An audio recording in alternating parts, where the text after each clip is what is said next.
Bonjour à tous, bienvenue sur la chaîne de Psychoplume. Aujourd'hui, je voudrais parler d'un sujet important, c'est la question de nos souvenirs, et en particulier des souvenirs d'enfance. C'est vrai que j'ai parfois dans mon cabinet des personnes qui me disent « je me souviens pas de mon enfance ». Je me souviens pas de mon adolescence et c'est un point de souffrance parce que effectivement l'enfance c'est ce qui nous constitue, c'est notre base et elle contient bien sûr nos racines, elle contient tout ce qui nous fonde et donc c'est toujours un peu étrange déjà et puis douloureux de ne pas avoir des souvenirs comme ça très concrets sur lesquels s'appuyer, même si finalement, on a quelques souvenirs. Hein. Si je vous demande votre premier souvenir, bon, certains vont aller chercher quelque chose de très précoce, d'autres d'un peu moins précoce, mais on a, si on raconte les souvenirs les plus marquants de notre enfance, de notre adolescence, on a quelques souvenirs qui émergent. Et évidemment, pas tout ce qu'on a vécu. Il y a déjà un tri qui est fait. Et il y a certaines personnes pour qui il y a presque rien. Donc je vais aborder dans cette vidéo un petit peu les raisons psychologiques qui font que parfois on ne se souvient pas. Alors déjà, très important, ce n'est pas de votre faute. Si vous vous souvenez pas, ce n'est pas un problème de mémoire, vraiment de mémoire en soi. C'est que votre traitement finalement psychique, le traitement psychologique de votre réalité d'enfant a procédé à quelques tris. Hein. Il y a un mécanisme de défense qui est majeur chez tout le monde, c'est le refoulement, c'est-à-dire qu'on va se souvenir de certaines choses et il y en a d'autres qu'on va mettre par derrière, qui vont être là, mais dans l'inconscient. Et donc, ce refoulement, parfois, pour certaines personnes, il agit de façon massive. C'est-à-dire que quand on a eu une enfance difficile, quand il y a eu des choses compliquées à gérer, c'est difficile de faire le tri et de se dire « Ok, je me rappelle que des bons souvenirs et j'oublie les mauvais ». Ça marche pas comme ça. Donc souvent, il y a un refoulement beaucoup plus massif et finalement, on oublie tout, ce qui permet d'oublier aussi les mauvais souvenirs. Donc parfois, il y a des mécanismes comme ça de défense qui se sont mis en place où finalement, on oublie pour oublier ce qui a été des points de souffrance. Et finalement, on oublie aussi les bons souvenirs. Et donc, dans une thérapie, parfois, ça peut être intéressant de commencer par essayer de retrouver comme ça ces bons souvenirs puisque c'est moins douloureux, c'est plus protecteur pour le psychisme. Donc, c'est intéressant d'aller chercher peut-être des bribes de bons souvenirs, même quand on a eu une enfance très difficile. Ensuite, la mémoire, elle fonctionne beaucoup sur l'émotion.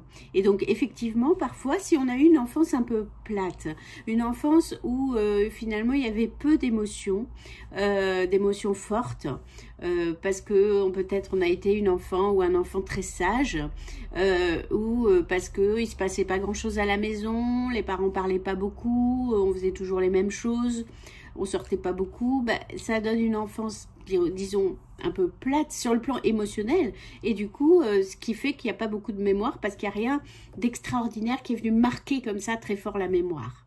Et ensuite, il y a des souvenirs non symbolisés. Alors, non symbolisés, je veux dire par là qu'ils n'ont pas été mis en mots. Il n'y a pas eu de parole sur ces souvenirs. Et donc, ils sont comme effacés, ils sont comme pas là. Et en même temps, on peut aller les chercher en remettant de la parole au cœur de votre être. Et donc, c'est là que l'écriture a tout son pouvoir, puisque l'écriture, c'est aussi de la parole. Et c'est une parole très particulière, puisqu'on vient l'inscrire. On vient l'inscrire sur un papier, on vient l'inscrire sur un traitement de texte et donc elle prend corps l'écriture et donc ça permet, je pense, de faire un vrai travail sur la mémoire que d'essayer d'écrire et d'aller rechercher des choses, même si on peut passer par des voies détournées, on peut passer par l'imaginaire aussi, je vais vous l'expliquer un petit peu plus en détail. Moi, je pense vraiment qu'on peut écrire même sans mémoire. On peut écrire à partir du flou. On peut écrire à partir des sensations et laisser advenir son texte. Si j'ai une sensation, si je prends un événement précis, c'est-à-dire le goûter. Je rentre de l'école, je sors, je sais pas moi, à 4h30, je rentre à la maison et il y a un goûter. Et que j'essaye de me rappeler, tiens, comment ça se passait le goûter chez moi quand j'étais enfant. Et peut-être je me rappelle pas, mais peut-être je me rappelle d'une sensation, peut-être je me rappelle d'une odeur, peut-être je me rappelle du goût d'une tranche de pain grillé ou d'une pomme. voilà, d'aller chercher du côté des sensations, ça peut aider à sortir de ce flou et à laisser émerger dans le texte peut-être des choses qui vont vous surprendre. On peut aussi, et vous pourrez l'explorer dans mon article de blog dont je vous mets le lien en description, on peut aussi explorer ça par l'imaginaire. On peut inventer quelque chose, on peut inventer un goûter. Et il y aura du vrai là-dedans. Il y aura du vrai parce que votre invention, c'est la vôtre. Et du coup, vous serez allé chercher dans ce que vous avez en vous et ce qu'il y a aussi dans votre inconscient. Donc, si vraiment on manque de souvenirs, on n'a pas de sensations, on peut aller inventer quelque chose qui se mêle à la réalité, parce que vous savez que votre goûter, par exemple, vous le preniez à telle heure, que telle personne était présente à la maison. Donc, vous pouvez reconstruire quelque chose malgré tout. Et où vous reconstruisez la pièce, ça se passe dans la cuisine, c'est comment la cuisine, ça c'est du réel. Et puis, s'il y a des blancs, des trous, vous mettez de l'imaginaire, vous construisez quelque chose. Et le réel va se tisser, va s'immiscer là-dedans, et peut-être vous allez pouvoir retrouver des choses. Alors, maintenant, on va passer à vraiment la pratique, c'est-à-dire que vous allez écrire. Là, maintenant, je vous propose, après cette vidéo, de prendre votre stylo, votre carnet et de vous lancer. Vous pouvez commencer par une phrase, « Je ne me souviens pas de » ou « Je crois que ». Voilà, prenez une des deux. « Je ne me souviens pas de » ou « Je crois que » et démarrez votre texte. Et ensuite, écrivez sur une sensation. À partir de ce début de phrase, commencez à écrire une sensation, une odeur, par exemple, un goût, la vision de quelque chose. Voilà, commencez vraiment par une sensation. Et ensuite, à partir de cette sensation, imaginez une scène. Décrivez-moi l'enfant. L'enfant, c'est le personnage de votre scène, l'enfant. Et décrivez s'il y a une autre personne qui est là, décrivez cette autre personne. Et écrivez une scène. Et si cette scène n'est pas réelle, inventez-la.